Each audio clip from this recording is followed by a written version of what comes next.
बिस्मिल्लाहिर्रहमानिर्रहीम। सलामुन अलैकुम मोमिनीन इकराम, उम्मीद है आप सब खैर आफियत से होंगे। आज की ये वीडियो एक इंतहाई अहम वीडियो है पारा चनार के हालात को लेकर, और फ़िरका वाराना तौर पर वहाँ से एक मरतबा फिर शदीद कशीदगी पाई जाती है। और पारा चनार का इलाका पेवाड़ एक गाँव कि जहाँ पर एक छोटे से मसले को लेकर शिया सुन्नी कशीदगी में बदल दिया गया, शिया सुन्नी फ़िरका वाराना फसाद शुरू कर दिया गया, और बाकायदा एक मुनज़्ज़म साजिश जो कि अज़ादारान इमाम हुसैन के ख़िलाफ़ की जा रही है, एक मनफी प्रोपोगंडा किया जा रहा है, उसके बारे में आज हम बात करेंगे। और इस मौजू के आगाज़ में गालिब के 4 मिसरे मुझे याद आ गए कि जो उसने जोहलाए अरब के लिए लिखे थे कि कहीं पानी पीने पिलाने पे झगड़ा, कहीं घोड़ा आगे बढ़ाने पे झगड़ा, यूं ही रोज़ होती थी तकरार उनमें, यूं ही चलती रहती थी तलवार उनमें। ये बज़ाहिर तो जोहलाए अरब की बात हो रही है, लेकिन ये शेर वहां के नासबियों पर भी फिट आता है कि जो बात बात पर फ़िरका वाराना कशीदगी, फ़िरका वाराना लड़ाई, फ़िरका वाराना फसाद वहां पर फैलाते हैं। छोटी छोटी बात को लेकर उसको फ़िरके का रंग देकर और खित्ते के अमन को ख़राब करते हैं। कि हुआ ये कि पारा चनार का गाँव पेवाड़, जहां पर कुछ शर पसंद, कुछ तकफीरी लोगों की जानिब से लकड़ियां काटी गई चोरी, और अहले तशी इलाके से वो लोग जाकर चोरी लकड़ियां काट रहे थे। तो ये चीज़ देखकर वहां के शिया ने अली ने हमेशा की तरह कानून की बालादस्ती पर यकीन रखते हुए इस चीज़ की शिकायत वहां की इंतज़ामिया से की कि ये काम यहाँ पर हो रहा है, इन्हें रोका जाए। कानूनी तकाज़ों के मुताबिक वहाँ पर FIR की भी दरख्वास्त दी गई, लेकिन जहाँ पर इंतज़ामिया में अच्छे लोग हैं वहाँ पर बुरे भी पाए जाते हैं। और हमारे यहाँ तो ये बात कही जाती है कि इंतज़ामिया किसी सानहे पर, किसी वकूए पर तब पहुँचती है कि जब डाकू वारदात करके भी 1 घंटा हो जाता है उन्हें जाए हुए भी, वो लोग ना पहुंचे। लेकिन इस इंतजामिया की नाअहली का कितना नुकसान हुआ, ये कितनी नुकसानदेह थी, इस चीज का अंदाजा आपने खुद लगाना है। जब उस मेंगल कबीले के लोगों के खिलाफ कार्रवाई ना की गई, कि जब वो लकड़ियां काट रहे थे, तो वहां के मोमिनीन ने उन्हें खुद रोका, और जब खुद रोका तो आगे से लड़ाई की गई, आगे से फायरिंग की गई उन पर।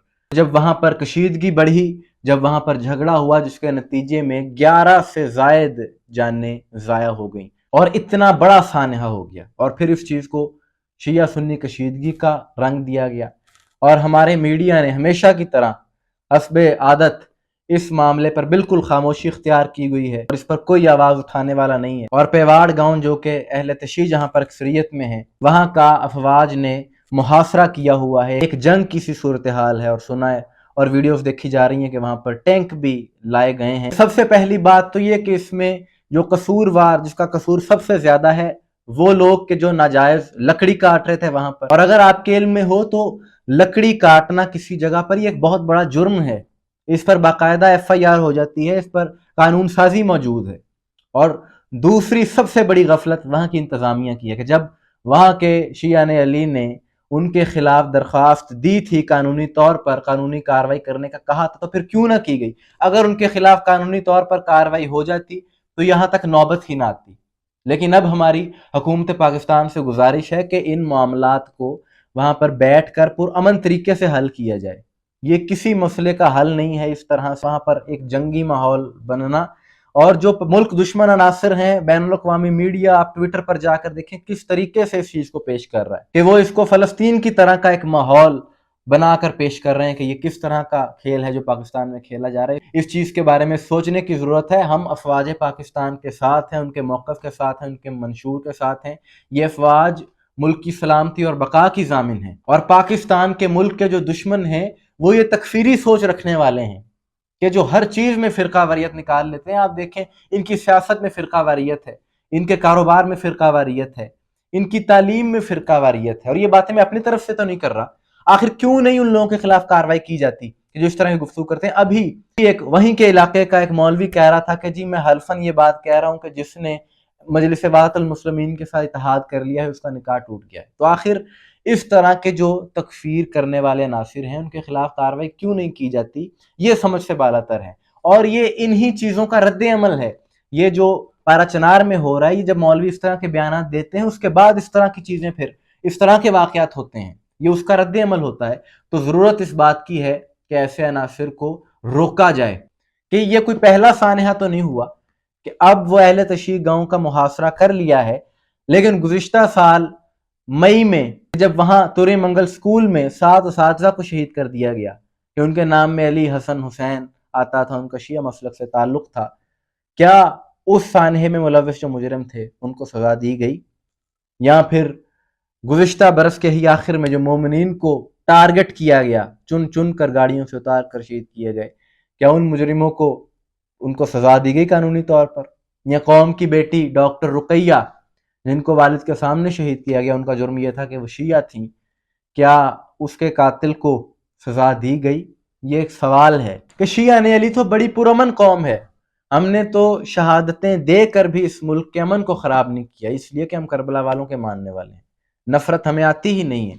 لیکن یہ جو میں نے واقعات آپ کو بتائے، یہ تو وہ ہیں کہ جو میڈیا پر آ گئے، جو منظر عام پر تھے، جن کا ہمیں پتہ ہے، نہ جانے ایسے کتنے ہی اور واقعات ہیں کہ جن کے بارے میں خبر ہی نہیں ہے لوگوں کو۔ اور یہ دیکھ کر افسوس ہوتا ہے کہ بہتری کی کوئی امید نظر نہیں آ رہی اس حوالے سے، یعنی یہ واقعات بڑھتے چلے جا رہے ہیں، ایک کے بعد ایک ایسے واقعات ہو رہے ہیں، اور اس کا فرقہ وارانہ طور پر بدامنی تو پھیلتی ہی ہے، ملک میں معاشی طور پر بڑا نقصان ہوتا ہے، بہت زیادہ ٹیلنٹ ہے کہ جو ضائع ہوتا نظر آ رہا ہے۔ ابھی عراق کے دورے پر میری بہت سے پارا چنار کے برادران سے، مومنین سے وہاں پر ملاقاتیں ہوئیں، بڑی محبت سے وہ لوگ ملے، اور انہوں نے بتایا کہ وہ کس طرح سے اپنے جان کی تحفظ کی خاطر وہاں پر مجبوراً انہیں کام کرنا پڑ رہا ہے، اور بڑی اور جابز کر رہے ہیں وہاں پر، اور اگر ان کو یہاں اپنے ملک میں مواقع دیے جاتے تو نہ جانے وہ ملک کی ترقی میں کتنا اپنا کردار ادا کر سکتے تھے۔ اس فرقہ واریت نے اس طرح کے کئی جوانوں کو اپنی لپیٹ میں لیا ہے، اور پاکستان کی ترقی میں یہ چیز رکاوٹ بنی ہے۔ تو اس فرقہ وارانہ سوچ کے خلاف، ان شدت پسندوں کے خلاف قانونی طور پر کارروائی کرنا ہوگی۔ ہمارا حکومت سے پرزور مطالبہ ہے یہ کہ یہ کام کیا جائے، کیونکہ جب تک یہ نہیں ہوگا تب تک پاکستان میں استحکام نہیں آ سکتا۔ پاکستان میں استحکام سیاسی طور پر اگر آ بھی جائے، اگر ان مسائل کو حل نہیں کیا جائے گا تو اس کا کوئی فائدہ نہیں ہو سکتا۔ 15 فروری کو یہ سانحہ ہوا ہے، اور اب سننے میں آ رہا ہے کہ اب جا کر کوئی مذاکرات انتظامیہ کے چل رہے ہیں، وہاں کے لوگوں کے ساتھ کوئی جرگے بھی کیے گئے ہیں، لیکن مذاکرات سے کیا ہوگا؟